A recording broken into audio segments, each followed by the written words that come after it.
So when we started speaking with Fireball in 2019, they're owned by a company by the name of Sazerac. Sazerac has 200, 300 brands, liquor, wine.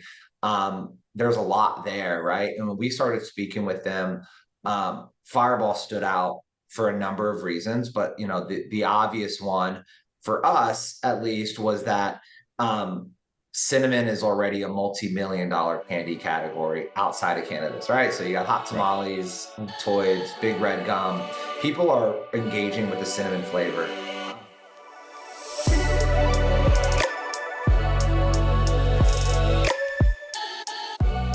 Kevin, what's going on, man? Ben, not much. How are you? I'm good. How are you? Doing well, doing well. Excited to be here. Thanks for having me. Yeah, I'm excited to chat about some of the stuff you've been doing and what's next in the pipeline for you. Yeah, absolutely. Absolutely. Why don't we start off with just a quick background on you and what brought you into cannabis in the first place, and kind of what have you done in the past that's brought you up to today?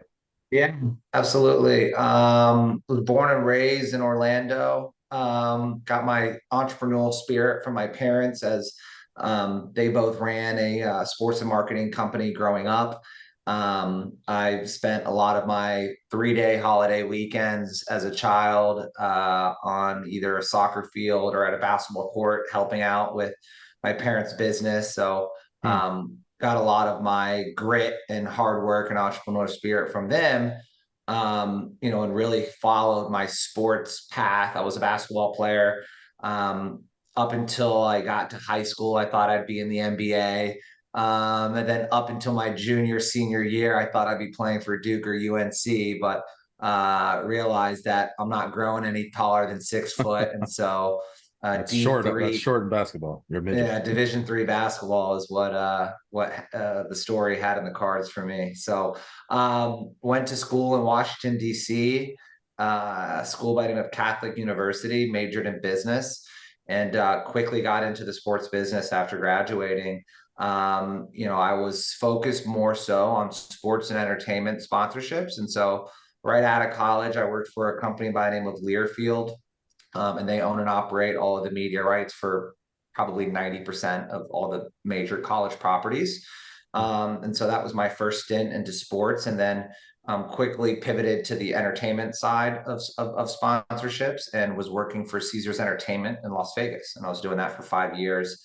Pretty cool job. I helped broker a lot of the advertising partnerships with Zappos Theater and the Coliseum. So where, Jerry Seinfeld, Mariah Carey, Rod Stewart are at the Coliseum, and then I was living my elementary school dreams and was selling Britney Spears and Backstreet Boys and Pitbull and Jennifer Lopez concerts as well. So and that's what I was doing up until the cannabis industry grabbed me, and so I was Mr. Suit and Tie and felt like I was on the path of, working the corporate life. And, long story short, I ended up connecting with an old family friend who was involved with a vertical out in Las Vegas. This is 2017. So, if you got your history book out, that's when Las Vegas went from medical to rec. Yep. And I knew nothing. I mean, I was a stoner, but I didn't have a medical card. I was literally one of those people that were just like, oh, do I really want to be on a list if I get my medical card? Like that's how naive I was. But ended up making the leap and taking off the suit and tie and deciding to jump into the cannabis space with a startup that had a cultivation processing facility and a dispensary as well. So that store was the name of Acres Dispensary was the name of that company, and that's how I got into the space. What were you doing with Acres? So I was their Swiss Army knife of everything sales and marketing, right? And so Hmm. it was a pretty unbelievable experience. Fast forward to what I'm doing now, which I'm sure we'll get to, but I learned a lot, very quickly learned what a nightmare metric was. And even back then, like that was like the infancy stages of metric, but like Yeah, was if you very could quick. imagine, it was worse than it is now. Yeah, It's yeah. hard to How could you believe, but imagine that? No definitely. disrespect to any metric folks that might dial in, but step it up. Yeah. But yeah, it Disrespectful, was honestly. so I dealt with a lot of our wholesale, right? So we didn't really have any brands, house brands at Acres. We had a Oh, couple, okay. but really a lot of what I did on the sales side was just bulk, right? So bulk Mm, distillate, bulk flower, bulk trim. And it was amazing, right? It was like the very first introduction to like cannabis and almost really giving me an example of how cannabis could be a commodity, right? Because I yeah, wasn't selling a brand, I wasn't selling a jar, I wasn't telling a story. right. There was weight, and there was your potency, and there's what the market wanted, and that's what drove the price. And a lot of the times, right, that's what's driving the prices in a lot of these markets, even with the brands. But there was no story to put behind what we were selling. I was just selling bulk product. And Yeah, so moving weight. an amazing piece of education to really understand the industry. And then, and setting up their SOPs and really just creating standards on how you were brokering this material.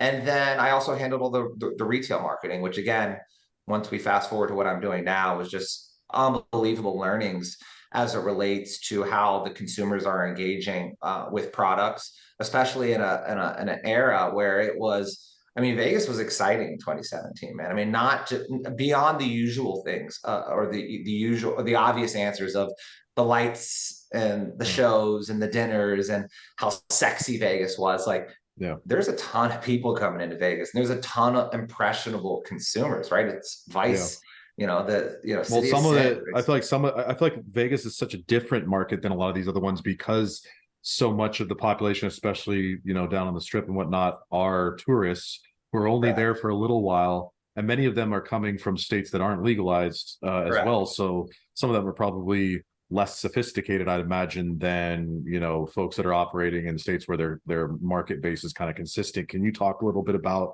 um, some of the differences that you've seen being in that type of market? So it's a little bit of both, to be honest with you. But speaking to what you just spoke of, impressionable consumers is what I would call them, right? They don't know what they don't know, and they're in Vegas, Sin City, so they don't gamble any of the time of the year. This is when they gamble and drink their face off. So why not go to a legal cannabis dispensary? And Mm, so you have those consumers that just don't, they hadn't smoked for 10 years, or they used to consume when they were in college, and so they don't know anything. And so that was a huge opportunity in itself, especially for brands that were looking to launch nationally. yeah, And that, with Fireball Cannabis, which is the company that I operate now, that's where we started, right? Organically, because we were set up in Vegas already. But that was the obvious first choice as a market. And to speak about people coming from all over the country, we data collected like there was nobody's business. I mean, we were doing anywhere from, and I like to say we set the precedent for this in Vegas, but we did anywhere from, and I kid you not, anywhere from 15 to 20 pop-ups a week, right? oh boy, And that was just in the two that was just mile in Vegas. Yeah, Vegas corridor. Yeah. wow, And I mean, we were at Reef Thursday, Friday, Saturday. We were at Planet 13 Thursday, Friday, Saturday. Nobody was asking for people were asking for a pop-up once a month. yeah, And yeah, what I and they had to realized, ask for it too, probably. Like, yeah, it and wasn't the like store was like, can you promoted come by them. out? Like, after running retail, and I know I'm kind of fast forwarding to what I'm doing now, which is, I run Fireball Cannabis, the official cannabis product of Fireball Whiskey. When we Yeah, launched that, it was such a no-brainer to me. I was like, sure, like we'll spend money on weed maps. You know, Fireball Whiskey doesn't do out of home, so we're not going to do billboards. And like, sure, let's get the swag. But like our focus needs to be in store. It is so low hanging fruit. There isn't a consumer in the world that walks into a store, has no idea what they want. They're there for a reason. They may know the categorical product that right, they want, right? They want vape, or they know they want to smoke it, or they want to eat it. But yeah, outside of that, they have no idea. And so right, before you're going to get to that bud tender, you're speaking to my brand ambassador, who, by the way, is bubbly. They have a basketball pop a shot or putt right. putt. And we're going to be able to probably, our number was we had a 40% close ratio is what we mandated, right? Like, From so anyone you that see walked by 10. your brand ambassador, basically in the shop, kind of thing. Yeah, yeah. You Wow, see 10 that's good. people, we That's gotta really good. we gotta close four out of them on Yeah, on bringing it. And again, very niche cinnamon skew, right? I'm not a Wana that has every flavor yeah, under the sun. Like, I'm a very niche skew, and we had a high close ratio because people took your word for it, right? yeah. the bud tender, the brand ambassador, you're the expert, right? If I go to the steakhouse and I say, what do I want to order tonight? And the waiter tells me how delicious the ribeye is, and he's, oozing at the mouth talking about it. I'm going to trust the waiter. He eats here probably every night. Sure, give me the ribeye, fire it up. You're not that guy that asks, what do you recommend? Then I'm going to take this. Like, well, why'd you ask? I'm like, oh, okay, cool. I'll take the Yeah, lobster instead. yeah. You know, I've seen a lot of sort of co-branded products come onto the market. I think we all have, and most of them really don't do well. And obviously, the Fireball brand has done great. I mean, you guys have gone into multiple states, grown in each the states you have a presence in. What do you think is the main differentiator between sort of how you approached it? Is it because of the brand that you chose, or is it more the method in which you sort of approach the market? Like, what's the secret sauce with that that some of these other brands are missing? And Yeah, maybe I that's think why it's they failed. both. I think it's a little bit of both. I mean, the brand was built, right? And so when we started speaking with Fireball in 2019, they're owned by a company by the name of Sazerac. Sazerac has 200, 300 brands, liquor, Yeah. wine. There's a lot there, right? And when we started speaking with them, Fireball stood out for a number of reasons, but the obvious one for us at least was that cinnamon is already a multi-million-dollar candy category outside of cannabis, right? So you got hot Right. tamales, toids, big red gum. People are engaging with the cinnamon flavor. Mm. So the progression in creating a fireball gummy, obviously being cinnamon flavored, was sort of a no-brainer, and that was really why it made so much sense. I don't know if it's not cinnamon, I don't know what could work the way that it works with us, right? Like we literally use the exact flavoring that they use in Fireball whiskey in our gummy. Like we get it shipped There's in that barrels continuity. with, the alcohol's taken out and we're using, and that's why people eat it. And they're like, oh my God, this does taste like, Yeah, just yeah. tastes like Fireball. It's like, yeah, it does, but it's a lot sweeter, right? There's no punch to the throat because there's no booze in it. But Right. that was really like, that's why I think we've become so successful. And look, like right, wrong, or indifferent, a lot of these third party brands are typically celebrity endorsed. Yeah. And I think like a good case study of a celebrity endorsed brand, it's like, you look at Casamigos, like, sure, like, I think that you see George Clooney on his motorcycle on the side of the Casamigos delivery trucks. But outside of that, like, it doesn't say George Clooney's tequila. It doesn't Right. have his face on the label, right? It's Right. Casamigos. And Right. most people don't know that that's Clooney's tequila. Like, Right. maybe some, And maybe he most. owns it. He's not even just the spokesperson, you know? Right. And so I think that's, and again, there's no knock on people that are using like, I think Willie's Reserve has been around since 2017 and they're still kicking, right? So they're doing Yeah. something right. But there's a lot that have gone out there and that have kind of flopped. And I think a lot of the issues get to just trying to be everything, right? You're a celebrity brand and you want to do vape and you want to do flower, and like we've Yeah. stuck to one thing. I can't tell you how many times I get every day. Well, why don't you do a drink? Why doesn't Fireball make a THC drink? And there's a lot more, the reasons why it makes sense to do that are the exact reasons why we won't. Dude, it They doesn't. make a I lot can't more. imagine drinking a full like 8 ounces of Fireball whiskey, maybe a shot. Right, That'd be right. painful. Yeah, it would have to be a shooter. And look, is it a good idea? No. Sure, but the core business of Fireball is the liquor, right? Right. So we're not trying to Right. compete with the mothership, right? Right. And so, but again, we've stayed so true to who we are, where we're just a cinnamon gummy. What about hard candy? What about gum? What about a vape that has cinnamon? What about flour with caryophyllene terps? It's like all great ideas. We're gonna stick to what works, and we're a cinnamon gummy. That's it.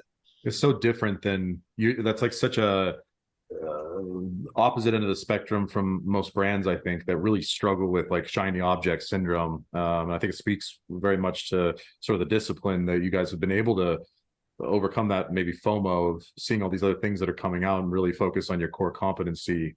You know what I mean? That's very rare in this industry, I feel like. And there's reasons for that. We don't own a license, right, Ben? No. So you see a lot of these folks that are investing and have other investors of a license, and it's not a bad practice to survey your business and say, okay, what are some areas where we can create incremental revenue, right? Like we're really good at making flour. We also have this processing license, so let me make a gummy. And that's why you see everyone try to do everything, right? Because they invested in the facility and they invested in their license. And so you need to try to reap the most benefits. Like we're kind of at the mercy of our license holder. So even if we wanted to, there's hurdles for us to get Mm, there, right? And we have to ask permission of the license holder. We spent a lot of money on our formulation for our gummy. And so like we're not just going to a processor and say, hey, here's our fireball yeah, flavoring, yeah. We want right? a And so gummy. like Yeah. I think that's a lot of what has to do with it. And then we've you would think, with the Fireball name that, I can remember the days that we launched, and we had a big old like tour bus wrapped in Fireball, and we had all this swag and all this, and everyone's like, oh, it must be great to have this alcohol money backing. I'm like, what do you mean? I was like, Yeah. we're paying them. Like Yeah. we started at like they're not putting into this. We're just being very punctual with where we're spending and what we're doing. And I think that's why we've been able to, survive, right? It's not Yeah. easy, what we've Right. been able to do. And we definitely had our challenges in the beginning of this thing, but it's keeping an eye on the prize at the end of the day. And I mean, another thing that's, sort of a challenge for you guys is like, I feel like the edibles market and the gummy segment in particular is extremely competitive. I was looking at some numbers just yesterday in the Canadian market and sort of looking at the growth in SKUs in the edibles category compared to some of the others, but then contrasting that with the market share, right? Like it's not the largest category, but it might have the biggest growth in SKUs. And I don't feel like that's just specific to Canada. Most of the markets that I'm familiar with, I feel like everyone and their mom's kind of coming out with gummies and stuff. So from kind of like a sales perspective, because I know that's another huge strength for you outside the marketing side of things, like what have you done to overcome that and differentiate product outside of obviously having an alcohol brand behind you, but going into some of these markets that you're in and stand out on the shelf so you can keep growing? Yeah, there's a couple of things, and we obviously waved the Fireball flag, right? There's nobody that competes with Yeah. us alone on the branding and the name and the fact that we have an outside, arguably one of the biggest CPG brands to enter the cannabis space, that existed outside of cannabis. We waved the cinnamon flag hard, right? There's not Yeah. many. I think Mr. Moxie's does a really good cinnamon mint, but there Mm. isn't too many cinnamon gummies out there that have survived, right? And I think that a lot of that has to do with the fact that we are the Fireball name.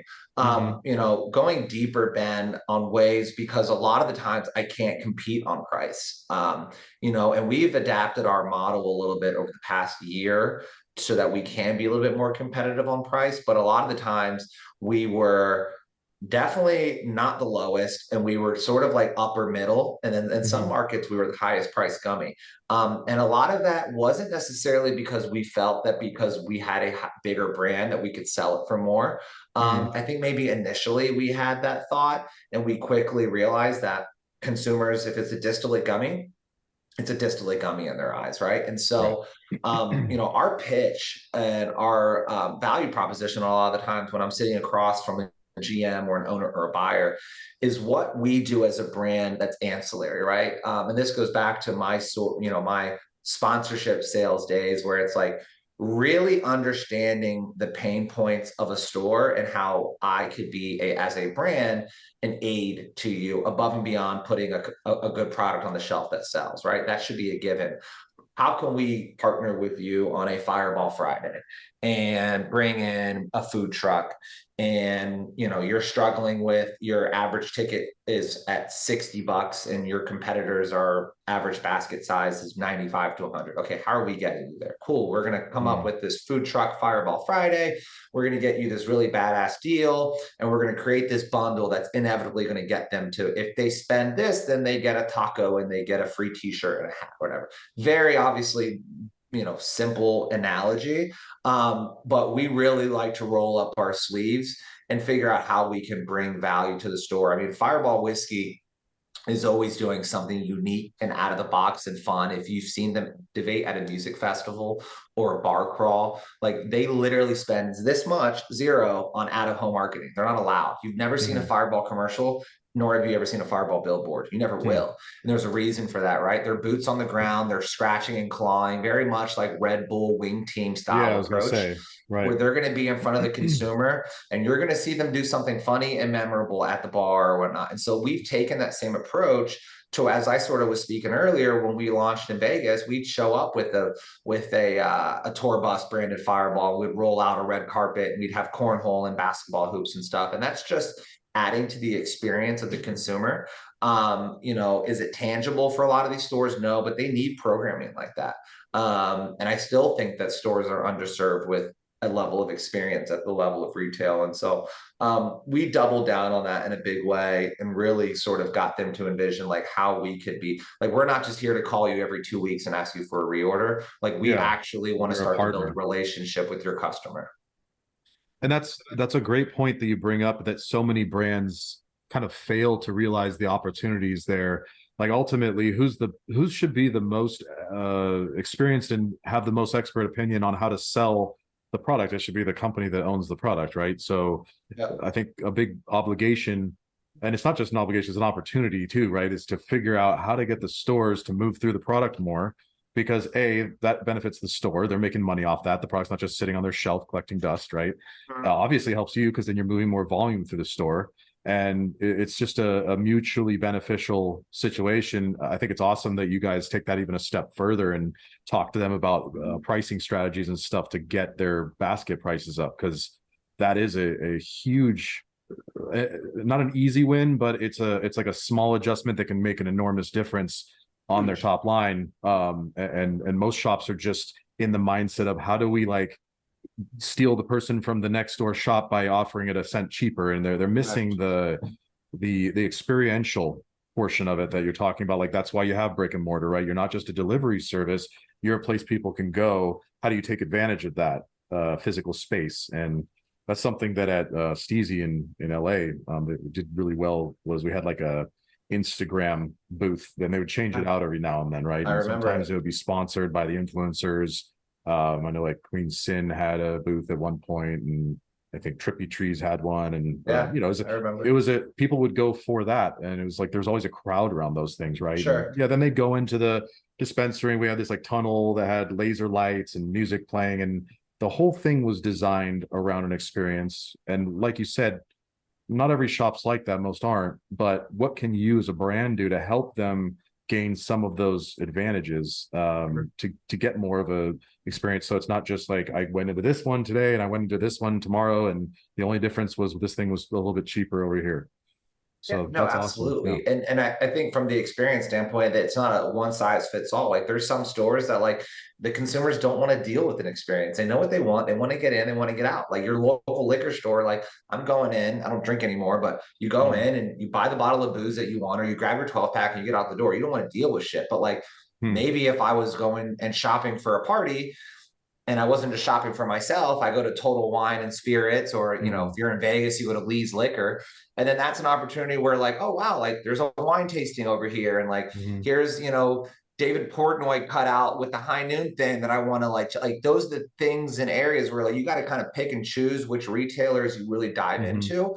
Um, but yeah, I mean, going back to the average basket size, that is, I think, the most low hanging fruit that like we're not, or the retailers are not paying attention to. It's, you have a bunch of order takers, right? And that's fine. Again, for certain stores that are churning out pre-rolls and people are coming because they have the, like I think Michigan, which I know you've dealt with a lot, where like there's stores that like you're getting your five carts for $100 or whatever the deal is. Like it Yeah, no, exists, no it's a customer great service is deal. packaged with it, and they're loud and proud about that. Like you're getting the lowest price, and you're getting what you pay for. If And you you're don't in and come in out. and out, we're gonna yell at you. You're in and out, right? Yeah, But like, let's think Emporium about style. Yeah. like, I always think about, so I worked at a restaurant in Washington, D.C., a restaurant in Clyde's. Mm. And I still to this day think about the way that they trained me as a 21-year-old college student on how to present the menu. And it wasn't like, it was a nice restaurant, right? But it wasn't like some like yuppity, like upscale, like it was a good little bistro type restaurant. But there was just simple things that they taught us that like if you followed it, you were going to have a ticket size that was worthy of a $20 tip, right? So you got to get Hmm. them to $100. You get your 20%, you get your $20 tip. But there were certain little tidbits. So one of them was like, you never ever asked if they wanted to see a dessert menu. You just gave it to them, right? So like Yeah. Don't give you them the just walked opportunity to up and say you say, no. hey, Yeah. here's our dessert menu, and like maybe rarely they're going to say no, but if you put Right. something in front of them, they're going to read it, right? Yeah, And so all of a exactly. sudden that bread pudding that may have not have sounded as good if I verbalized it, but on paper Yeah. you're like, oh fuck, like, oh, let's Yeah. get a Yeah. bread pudding. Oh, they had Or the these. cart, the dessert cart that just roll that thing around. That's even better, Oh right? Because then yeah, you and see you're it just in like, 3D. right.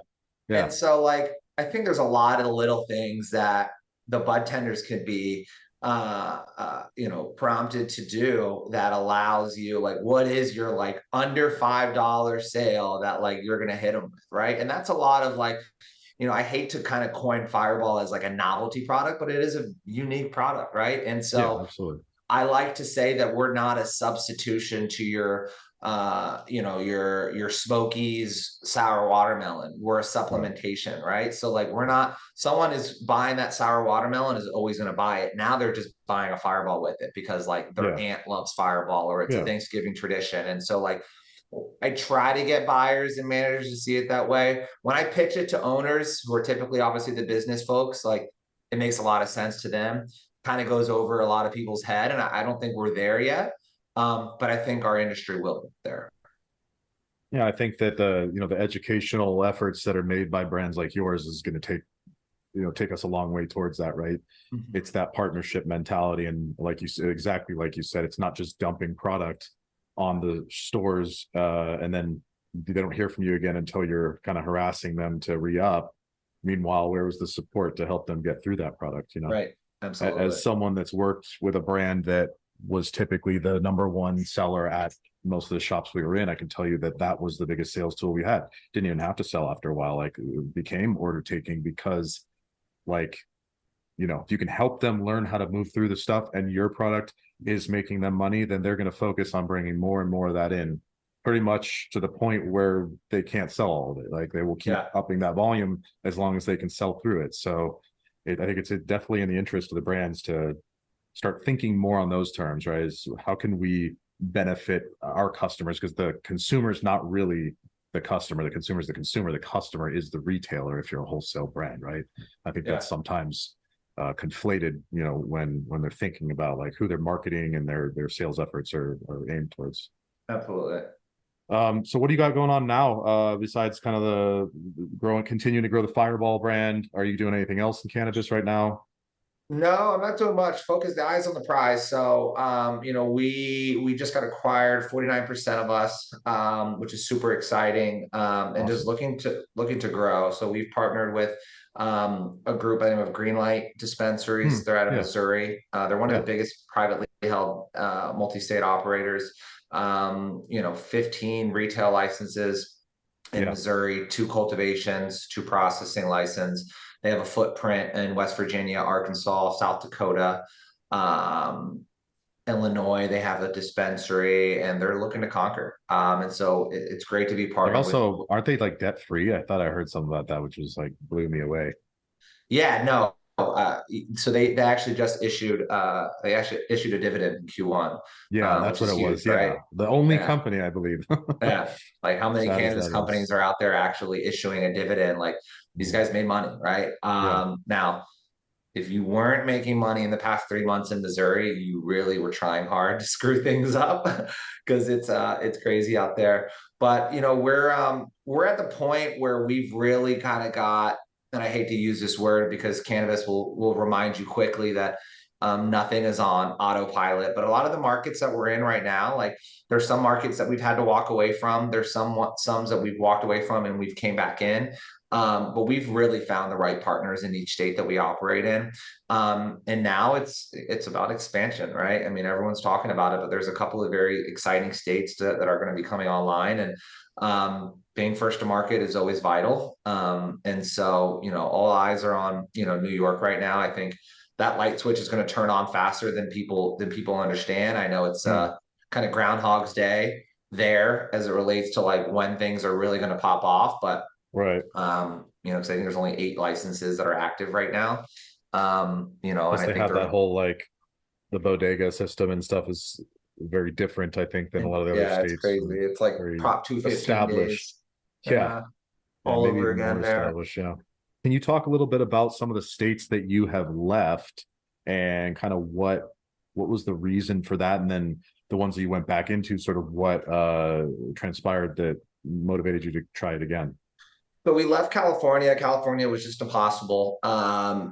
Price compression and not being vertically integrated there. Yeah. There was just no room for us to make money. It's not that the product wasn't a product that was well received. I will tell you, like, interestingly enough, and anybody in the California market listening here will attest to it. They're very jaded, and that's fine, right? Like, they've seen everything come out, like every Yeah. celebrity brand that wanted to get involved in cannabis. Like, when you Yeah. talk about like launch parties, like when you talk about brand launches, like in LA, like there's like we all mimic what they do there, right? And Right. so like anything that I would bring to a Missouri or to a Michigan that was like, whoa, was kind of like an everyday thing in the Mm-hmm. California market. The math just wasn't mathing, as I like to say there, between slicing our pie between a distributor, the processor and the Yeah. sales team. Um, Already slim margins on those products as there well. wasn't So much money to be yeah. made. So, Yeah. and you know what? Curaleaf gave us beautiful cloud cover to leave a market and for you not to get like they left Yeah. three markets Yeah. and I was like, You didn't beautiful. get too much egg on your face for it. If the big boys can walk away, then we No. can walk away. So that was one that we've left and we probably won't go back into. Um, Michigan has been a roller coaster. Yeah. And I'm very open on LinkedIn on our pitfalls. We put out a product initially that just wasn't great, right? Like we had a lot of focus on automation and the dosing integrity of our gummies. So it was like a dentine ice pack of gum type of Mm-hmm. gummy to where Mm-hmm. it kind of popped out.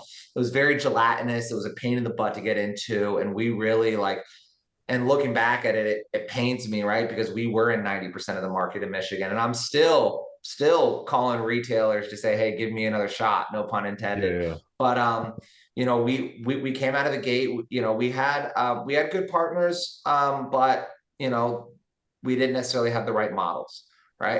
And that's a nice way of saying like the partnership wasn't working. It wasn't because of the people or the capabilities. It was the model that we came in. And that ultimately falls on us, right? Like if we Yeah. didn't come to the table with the right business model to actually scale for success, I'll fall on the sword there.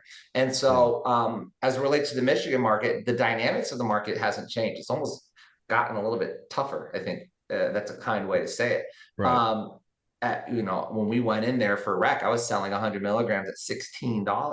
Yeah. Now I'm selling 100 milligram one piece slammer at $1.75, Yeah. I know it's absolutely which is insane. fun. It's a fun product to sell. It's very much like the Fireball whiskey shooter, but the key there was that we found the right partner to make that product.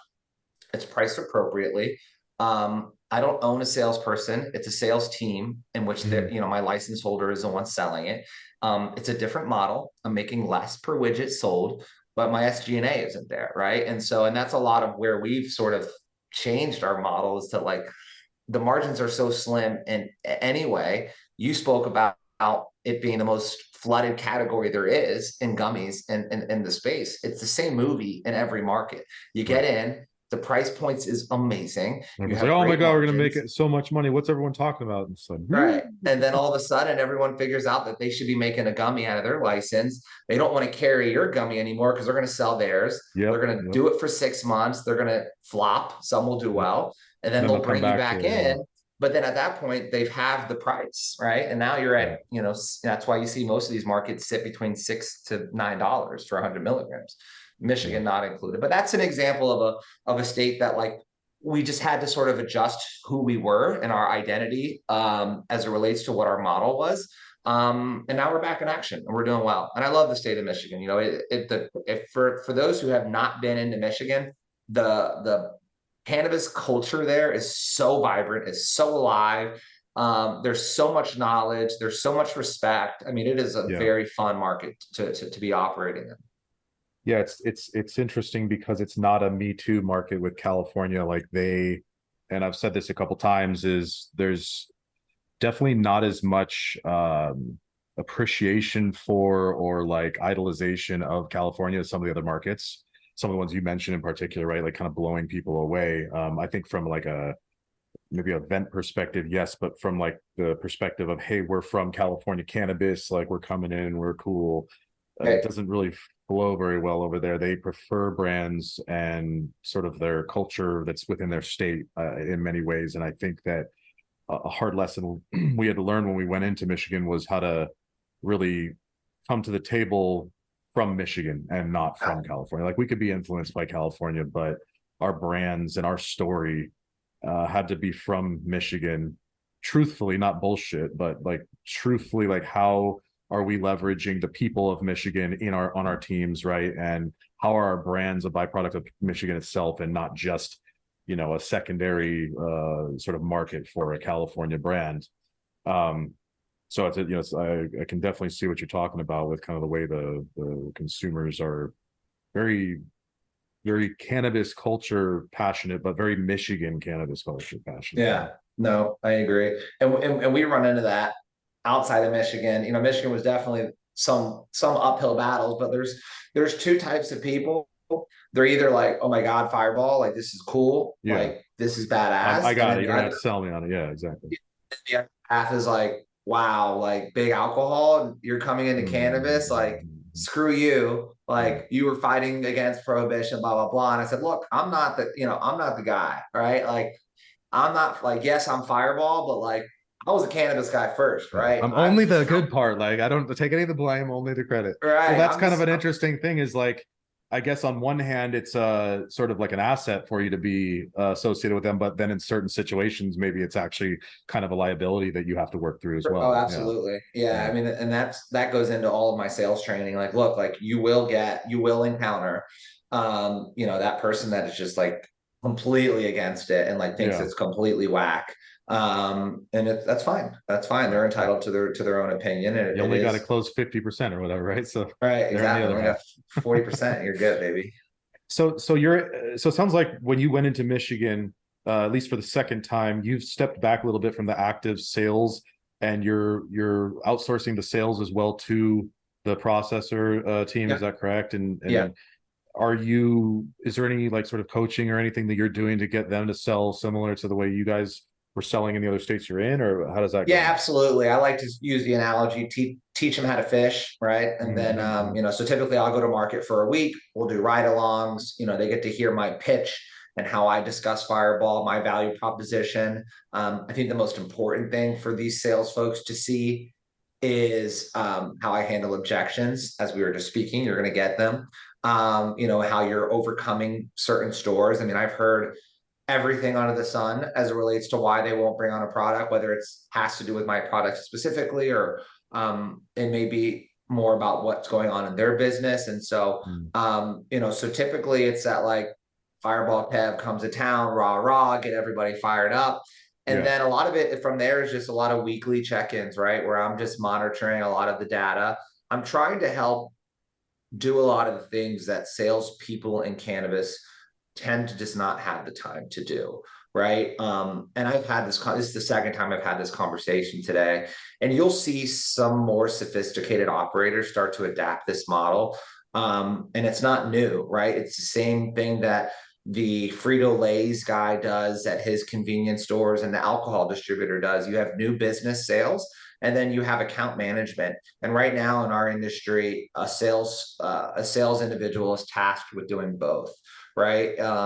They're tasked with having to sell, and they're also tasked with having to get their displays on there and be able to get their digital Dropbox over to the buyer, like everything. Where that's a lot of what I try to help out with is like how do we live digitally and how is my Mm-hmm. product and thank God there's a lot of really awesome tools out there like Pistol or Alpine IQ to where you're able to sort of identify when you fall off a menu. Like where back in the Yeah. day, and I say back in the day, that's maybe a year ago because these platforms are fairly new, maybe give it 2 years, where the menu scrubbing was done manually. So Right. me living in Florida and I have a Scrolling on sales the team that weed maps listing you're just and going seeing if on it's and up there or hey, not. Yeah. I noticed because if because you typically we audit within the first week that our products hits the shelf, we're auditing their menu because we know how these intake managers are. They're inundated with metric, as we just spoke about, and like Mm-hmm. they're not always going to get,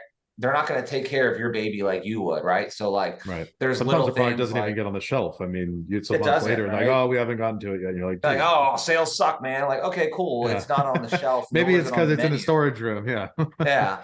But again, like I've learned the hard way that like you can't expect for the store to handle that for you. Like it is your Right. responsibility. Like Yeah, it is exactly. never okay for a salesperson to come and tell me, well, they don't have it on their menu. Like, well, that's your fault because you have to go in there and force their hand.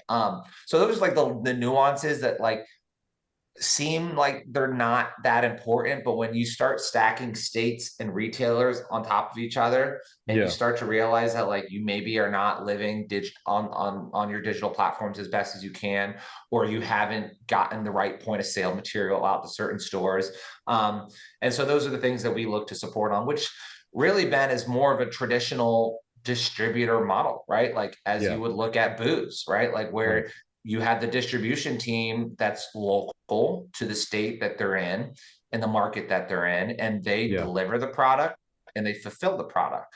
Yeah. When they run out, it's a vendor managed inventory system to where the vendor is the ones replacing the shelves. And Mhm. then it's up to the brand to ensure that those delivery and distributors have the appropriate point of sale and the signage and the initiatives that then get communicated to the retailer. And so that's where we're looking to really have our business sit, is just being able to really help ideate promotions and sell through, and identify where we need to help and where we can scale success. It's nice talk. It's nice sort of talking through some of these more creative ways to do things that, like you said, it's pulling inspiration from other industries, but it's not something that's super typical in cannabis right now. And I think it's one of the main reasons why a lot of the brands struggle is their lack of support for their customers and viewing it as more of a partnership, as less of a transaction. Because the first transaction means nothing. It's about the lifespan. You make exponentially more together over time, right? Oh, So, absolutely. I mean, that's where yeah, the bulk of your business comes from, right? Like, I have I like to think that I coined the term TIPS, which I kind of did in cannabis. So TIPS is also an acronym for like alcohol drunk awareness training if you're a server, hmm. which is ironic. But my TIP stands for training, incentive, promotion slash pop up, and then sample slash sales display. Very four Hmm. simple things that every brand knows it's important. But unless you Hmm. drill into your sales manager's head, like, have we accomplished tips with this store? And Hmm. typically you got to do that within the first 10 to 15 days, right? Because you're going to be measured on your sell through within the first 30 to 45, right? So if I wait to week 5 or week 6 to accomplish tips, then you're fucked, right? Yeah. Um, So this is like an onboarding system that, essentially, Yeah, right, with the very the simple. four And there's components. obviously Yeah, a lot of details to like each sure. level, but like you got to educate the bud tender, right? So you got to Mm, train them, let them know it's the official cannabis product of Fireball whiskey. There's no alcohol in it, blah, blah. yeah. Incentive. If you can institute an incentive from day one, I don't think anyone would argue that that's not a good plan, right? Give the bud tenders a reason to sell your product from the jump. Yeah. Pop up or promo, right? So having some sort of Fireball Friday, buy one, get one, if that can coincide while you have a brand ambassador in the store, it's going to do wonders to your numbers when you initially launch. And then Yeah. samples and sales display. You got to sample the bud tenders. They need to try your product, and you Mhm. need to have some sort of sales display up, right? If you could check those 4 boxes in the first 2 weeks that your product hits the back door, you're already setting yourselves up for success. And then kind of like what you said, it's like that's where the bulk of your business comes from, because it's great to get a new order, but if they're not reordering in 4 weeks, you're going to have a problem. Exactly. Yep. I think I always judge brands off of their second order, not their first order. I've had people come to me before proposing licensing deals when we were doing processing up in Michigan. I had a couple of conversations with folks, and at least one of the times we had a conversation where the sort of boast was that X amount of dollars of product had been sold into a new market. And I said, "Is that your first sale or your second sale?" And it was, "Oh, it's the first sale." I'm like, "Well, that's not really a consumer buying the product. That's just the customer buying it because they had a good relationship with the distributor that you were working with or whatever. Come Correct. back to me in a month and let's talk about where you're at now, because if that number isn't grown or zero, then that just means that you dumped a bunch of product onto people's shelves that they're never going to sell through." until it goes into the Exactly. bargain bin. I got a couple just kind of like standard questions that I ask on these things, sort of just more related to just kind of what you do personally. So, Yeah. first question on that, where do you see the cannabis industry in 5 years? Oh, it's a good question. Hopefully federal legalization, right? If you asked me 5 years ago if we'd be at federal legalization, I'd say yes. So, um, I'm not hedging my bet there, but I do hopefully we see that.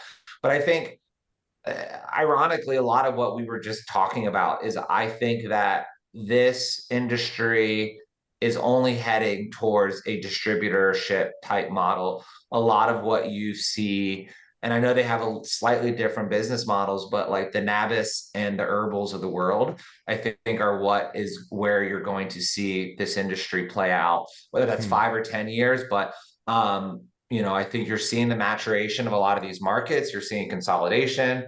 Not every brand could be alive for so long. So you see brands Yeah, come in, you see brands fall off, and then you see the ones yeah. that are there to stay are there to stay. I've been absolutely fascinated, and I wrote a LinkedIn post about it last week, ironically, about the Delta 8, Delta 9, and really just a smoke shop business model. My wife works for one of the biggest e-cigarette manufacturers out of Orlando. And Hmm. I am just blown away about the simplicity, but also the normalcy of which these distribution models operate, where there's thousands upon thousands upon thousands of retailers, and there's hundreds of thousands of product types, and you can't service every single retail shop. So you're Right. talking about a market that is not capped by licenses. Anyone can open a Yeah. smoke shop, right? And so like it's impossible for you as a brand to adequately service them. So you go to a distributor Right. that's local, right, Right. or regional, that is set up to service those smoke shops, and they have the capabilities and infrastructure to do so. And your client now is the distributor, right? Yeah. And then the Yeah. distributor then services the retailer.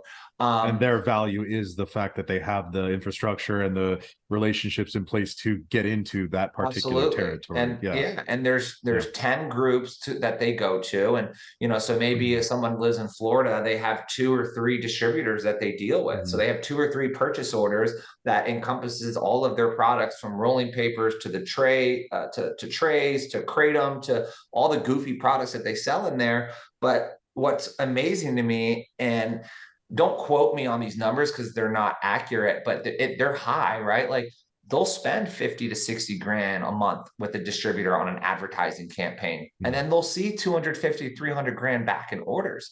Right. And it's the pay to play model that we've seen a little bit of on the retail side of brick and mortar in cannabis, Mhm. but without it. I mean, on that side, like, you might as well throw your money out the window a lot of the times, at least in the cannabis side, because there is no proven ROI to a lot of these programs. Some of them have done a good job. But that's We where I also think. have, so it's like you said, there's exponentially more retailers in these other markets, right? So their power is greatly diminished. In cannabis, you've either got entire swaths of territory that don't have anything at all, especially early on, right? Which is like in California, for example, the third party distributor model in the beginning really didn't work, and a lot of companies went out of business trying to do that. Why? Because you had 300 shops. So it's like, Yeah. that idea that what you were talking about, where you have to leverage the distributor because they have the infrastructure in place to service all these accounts that you couldn't possibly do yourself. That wasn't the case back then, because you're talking about a few hundred accounts, and even today, the numbers are going up in the legal states, but it's still drastically less per capita than these other markets. And Absolutely. so I think that power dynamic has shifted a lot, and you see a lot more pay to play in cannabis, I'd imagine, because what are you going to say? Like, no, I'm not going to do it. Well, then there goes like 1/100th or one Sure. 500th of your entire market, and Yeah. yeah, it's unfortunate. So I mean, it'll be interesting. I don't think it'll be, even when federal legalization comes about, I don't think it'll be a light switch where overnight Mm. um, the industry is completely different. But there's obviously economies of scale when it comes to being able to send across state lines, and you have well Mm. capitalized companies that are able to grow the output regionally and send across state lines, and that's why, again, Coca-Cola doesn't make every product that they sell around the world. They go find bottling companies regionally to go follow their secret sauce recipe and slap their label on it, right? And so, I think we see a lot of what we've seen in other industries come very, very quick in cannabis. There's too much fragmentation as it stands today Yeah. for it to be able to sustain where we're at. Another question for you. What's your favorite business book? Ooh, favorite business book. You already know what I'm going to say here. The Go Giver. The Oh Go yeah, Giver. got Bob Berg and got my John D. copy right Bannon. here. They gave me. Let's go. Let's Yeah, go. love that book. I need to reread it because it's been a minute. But I really wish I remembered who gave me that book because they deserve a shout out. I was young. I was right out of college. And Okay. it was just like, obviously you know it, but for the listeners here, it's a gentleman. I think his name's Joe, is in the book, and he's kind of like come to a crossroads in his career and is looking how to get to that next level. And he comes across this guru that basically coaches him on, these different principles. Like I think one is influence and one's being like authentic, but like the whole premise, the name of the book is Go Giver, obviously a play on words on go getter, right? Yeah, Instead of going and getting stuff, like just give, right? Like give to your community, do things and not expecting an immediate return. yeah, Network for the sake of networking, help connect people for the sake of just connecting people.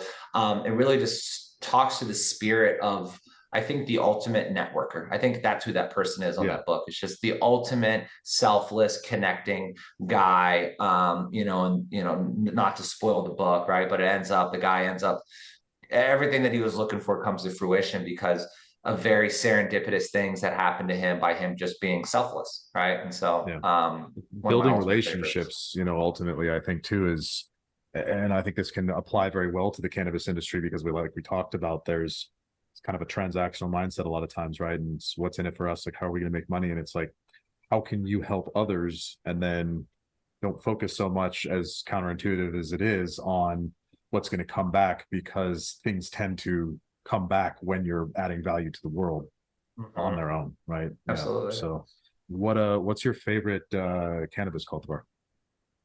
Ooh.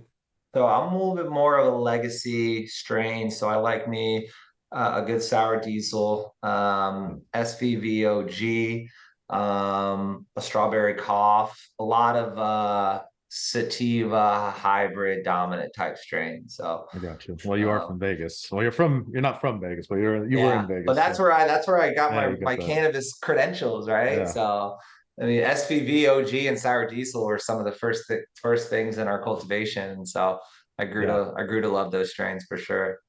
It's kind of unfortunate. I love sour diesel, and I just feel like it's not something that people grow. I mean, I get it, especially on an indoor, being kind of that longer growth cycle. But Yeah, it's if you talk to like the old heads, man, they all love sour diesel. but it's a funny It's all thing my how dad will things smoke. it's a funny thing about ways how things come back around. I hadn't felt as old as, and I'm not that old, right? I'm 31, but being out at that, I was in San Diego this past weekend at a pool party and just seeing all of like the swag and like the fashion. I'm like, this looks like I'm watching it, the movie Clueless. Like everything is like 90s, hard 90s. I'm Yeah, like, yeah, so just as much as the za is the new rage, like I yeah. think the They're legacy coming back strains around. will Yeah, come yeah. back around. That's awesome. What are some of your hobbies and interests outside of cannabis? I spoke a little bit to being a basketball junkie, so I watch a lot of basketball. I play a lot of basketball, but the past 2 years, I've my body's caught up with me. So Yeah, I've actually been playing a ton of golf and really a lot of pickleball.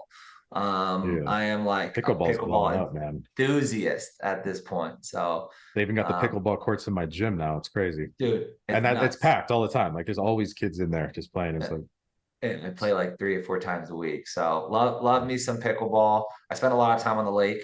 So a lot of wakeboarding, a lot of fishing. So nice. Where can folks find out more about you and what you're up to? on LinkedIn, Kevin Forde, E at the end of my last name, Forde. My Instagram, not too exciting, but you can find me there. I am Kevin Forde. My handle is as if I'm some superstar or something, but it is what it is. You can find it. So, but a lot of I try to post a lot on LinkedIn. So find me on LinkedIn. You'll see me give my raw, unfiltered opinion on this industry, about my Yeah, you always business, have, where we've you always got good fell. things to say on there. Yeah, I yeah. like And it. I gotta post. I gotta post today. Now you reminded me. I'll add your links to the show notes too, so folks can find you on both those platforms. It'd be great. I Very appreciate it, good. man. And then what? Fireballcannabis.com. Fireballcanna.com. Thank Fireball you for the Canna. plug. I should have done that Yeah. myself. Fireball Cannabis official on Instagram. We're not too active. Every time I post, I get flagged by the Yeah. Right. Mark Yeah. Zuckerberg's cannabis police. So, but yeah, Fireball Canna official, and then fireballcanna.com as well. Sweet. Kevin, appreciate having you, man. Thank you This for is the spending time, some time Ben. with me. Yeah, it All was a right. pleasure.